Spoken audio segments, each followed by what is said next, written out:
Sobat Soteria, waktu yang lalu kita sudah membahas tentang bentuk-bentuk luka batin, dan kemudian terakhir kita membahas tentang bentuk luka batin yang paling ringan, yaitu yang disebut dengan pranerosis, dengan 4 kemungkinan gangguan yang dialami oleh penderita pranerosis. Kita sudah membahas tentang gangguan perasaan dan gangguan tingkah laku. Dan saat ini kita akan membahas tentang gangguan pikiran dan gangguan secara fisik yang dialami oleh penderita pranerosis. Gangguan pikiran. Perlakuan orang tua yang terlalu keras, tidak banyak mempedulikan kepentingan si anak, suka membandingkan dengan anak yang lain, dan sebagainya, menyebabkan hilangnya ketenangan jiwa si anak. Nah, sikap ini juga dapat menyebabkan gangguan pikiran seorang anak. Misalnya, dia akan mengalami sering lupa, ya, dan kemudian tidak bisa konsentrasi, ya, tentang sesuatu hal yang penting. Kemudian kemampuan berpikirnya pun akan mengalami penurunan. Nah, tetapi satu sisi orang tua mungkin merasa bahwa anaknya itu kenapa tidak menjadi seorang anak yang cerdas, ya. Dan kemudian melihat kok anak saya tidak bisa menggunakan pikirannya, ya. Dan kemudian seolah-olah dianggap tidak pintar seperti itu, ya. Dan kemudian juga dikuasai oleh ingatan-ingatan yang jelek dan negatif tentang dirinya. Nah, yang terjadi adalah seperti apa yang telah dikatakan oleh orang tuanya yang selalu mengatakan dia itu adalah bodoh, ya, jelek dan tidak berguna. Nah, jadi kalau kita lihat orang yang mengalami trauma atau luka batin di dalam kehidupannya, secara pikiran dia itu mengalami gangguan. Dia pikirannya itu seolah-olah dia berpikir bahwa dia itu memang adalah orang yang memang tidak berarti, tidak berguna, tidak bisa apa-apa.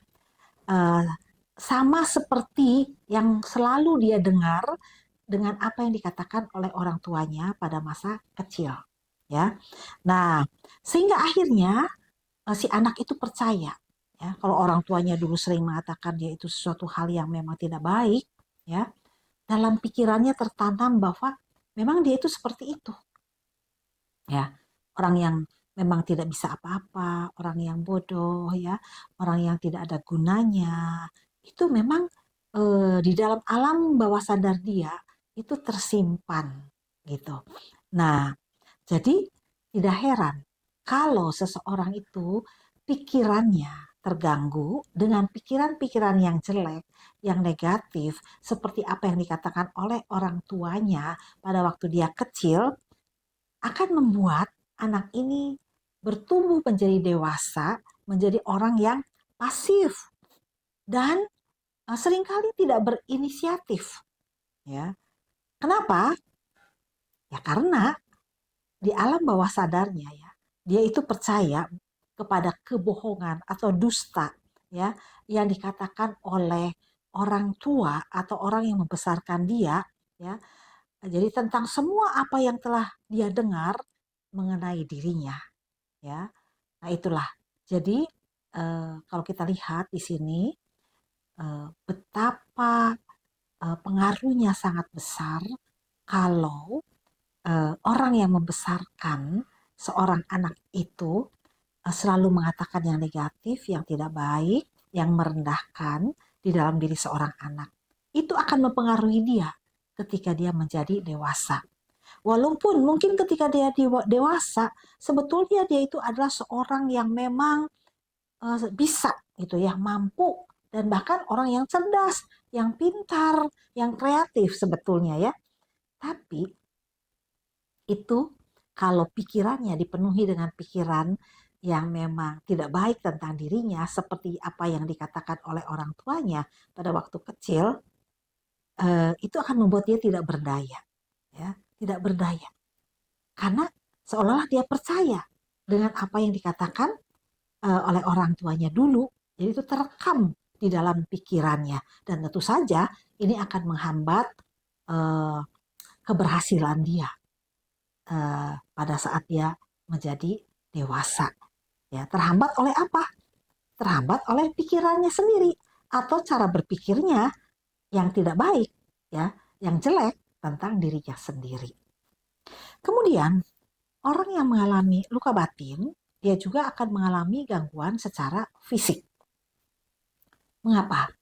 Karena keadaan jiwa yang tidak sehat, ya, gelisah, penuh dengan kemarahan, rasa bersalah atau rasa berdosa, ya, atau yang lainnya, itu akan mempengaruhi juga kesehatannya secara fisik, ya.